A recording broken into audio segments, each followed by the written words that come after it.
Muy bien, 5 minutos restan para las 10 de la mañana, pero antes de empezar la despedida tenemos que hablar un tema más que importante que tiene que ver con los números, con la economía nuestra de cada día, por eso estamos aquí con Mariano Cosolino del Gobierno de la Provincia, Dirección de Estadística y Censo. Mariano, ¿cómo andás? Hola, buen día. ¿Cómo le va? ¿Todo bien? Bien, bueno, siempre hablamos con vos de números y de inflación, a veces son noticias no tan positivas, pero bueno, es importante saber dónde estamos parados, ¿no?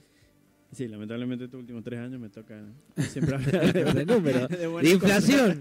Es como Boca, Mariano, es como Boca. Es como Boca, Mariano, pero bueno, de vez en cuando una alegría tenemos. Al menos una alegría tuvo Boca, pero últimamente ni idea. ¿Vos, Mariano, sos hincha de...? De River. Ah, claro. Mal lunes, ¿no? Compensa. Te tira la estadística, pero te gana una Libertadores. Sí, Mariano, inflación del año 2020, se conocieron los números, 42,8 para la provincia. 41,8, sí. Casi 42 para la provincia. ¿Cuáles son los rubros que mayor se dio en este alza? ¿Cómo se analiza? ¿Es un punto dentro de todo esperable por la pandemia? Veníamos siempre con una inflación un poquito más alta que la que da INDEC, pero porque INDEC da la inflación de la Argentina, pero después da por sectores. Claro. Y la de Cuyo estaba en un punto intermedio, porque dio 38, la del norte dio 42 también.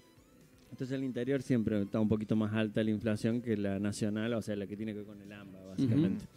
En el caso de diciembre, que es lo que cerró el año del 2020, dio la inflación del 4 INDEC, pero nosotros tuvimos una inflación ahí particularmente mucho más alta del 6,3%. 6,3%. Eso es lo que tiró a la que tuviéramos esta inflación del 41,8% en el anual.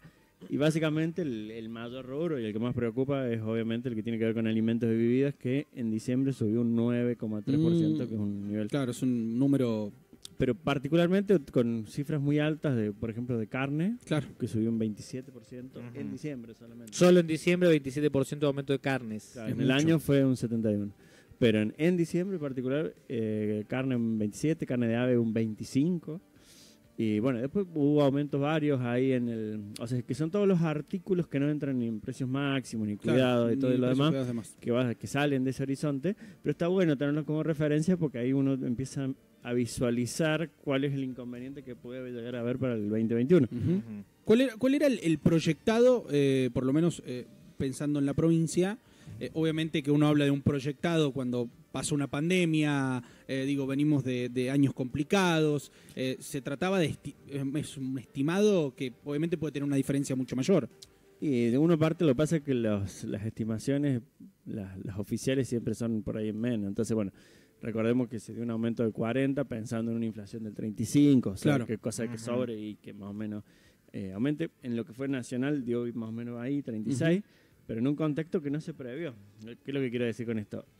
Cuando se dio esta inflación del 36, que para mí era muy optimista, que haya dado, terminamos en una inflación del 36, pero gracias a la pandemia, de alguna manera, claro. Porque tengamos en cuenta que tuvimos estos precios máximos que no íbamos a tener, tuvimos servicios congelados, tuvimos alquileres congelados, pasamos a servicio público de la telefonía que no era. Combustible mismo. Combustible que empezó, aumentó, pero no ha aumentado tanto, pero empezó a aumentar ahora fuertemente en el segundo semestre. En el segundo semestre aumentó un 20%, y antes no había aumentado. Entonces, bueno, estas cosas van a empezar a corregirse para el 2021 y ese es el miedo que hay, o las consultoras y demás, que estipulan una inflación que va a ser por ahí más alta que este año cuando los precios se acomoden. Vamos a ver cómo reacciona el gobierno.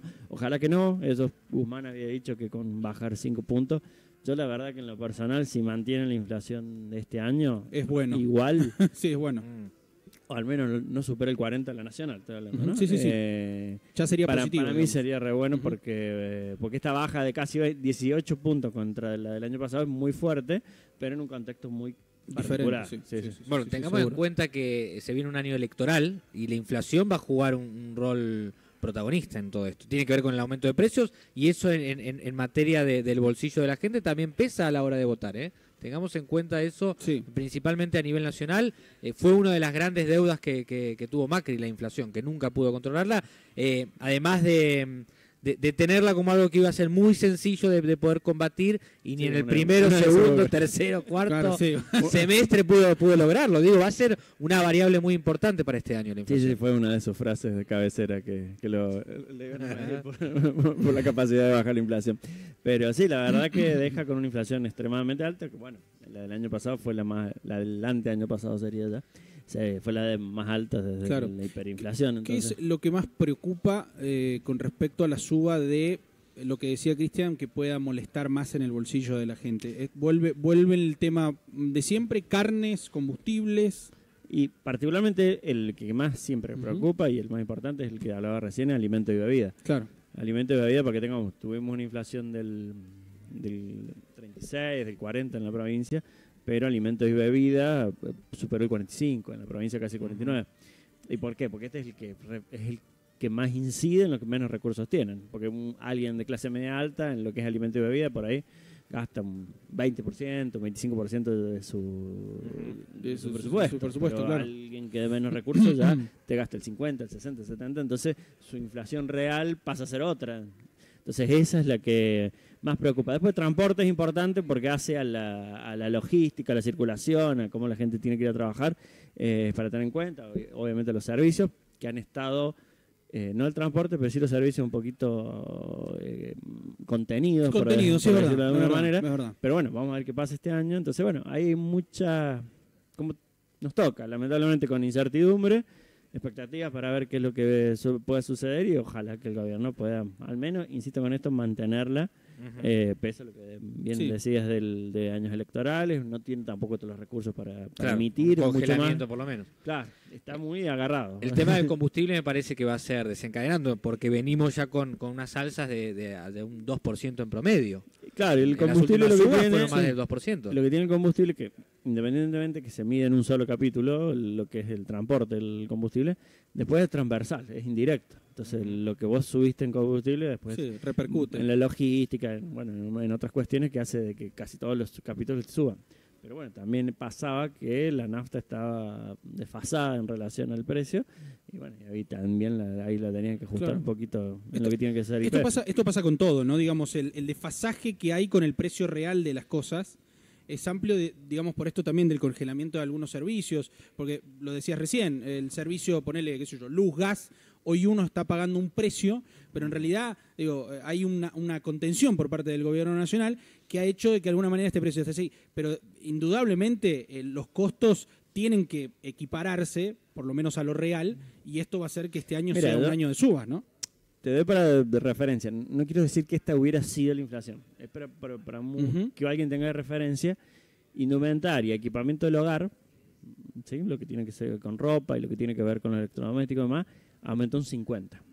¿Por qué lo tomo de referencia? Porque son dos rubros que más o menos siguieron funcionando, sobre todo equipamiento del hogar en la pandemia, por internet, por otras vías, y no tuvieron restricciones. Y tuvieron inflaciones de aproximadamente un 50%. A nivel nacional, indumentario subió un 60%.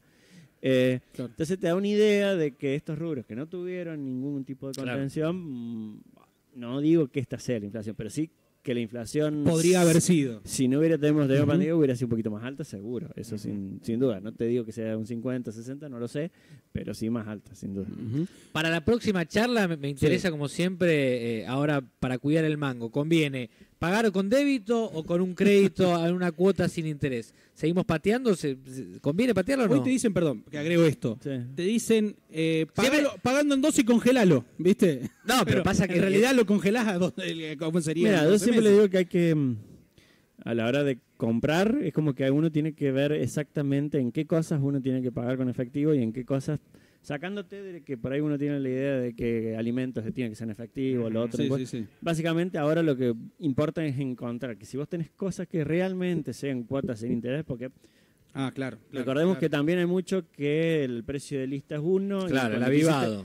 Cuando quisiste ver, te dicen, no, son 12 cuotas fijas y demás, pero cuando querés tenés el interés. Pero hay cosas, un montón de cosas que sí están con cuotas sin interés, que son reales las cuotas sin interés. Por ahí que electrodoméstico, por ahí un montón de cuestiones que sí aparecen o tienen 3 cuotas. Bien. Cuando vas a comprar ropa, algunos negocios de por acá tienen cuotas sin interés. Entonces, las cuotas sin interés en un contexto con una inflación tan alta, es así. En la medida que la tarjeta, obviamente, te lo permita y tenga uno un compromiso de pago, tenga una conducta. Y ahí es como que realmente congelas el precio, digamos, de alguna forma. Y pagas menos después. Claro.